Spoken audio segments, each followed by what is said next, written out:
Are you ready to transform your cluttered space into a peaceful sanctuary in just a day?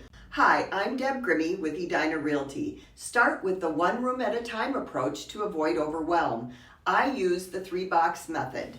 A box for keeping, another for donating, and the other one for trash to make the sorting easier.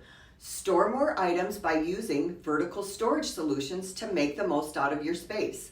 For example, vertical cubby style for shoes or purses, and clothes hanger systems that are stacked vertically. One last thought is implementing rules going forward, like the one-touch rule, can play a pivotal role in fostering efficient habits for a clutter-free home.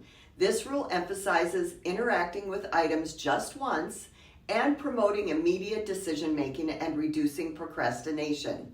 Ready to declutter? Share your before and after photos for a chance to be featured on my Instagram.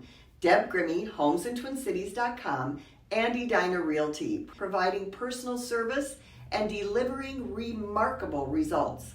And as always, make it a great day.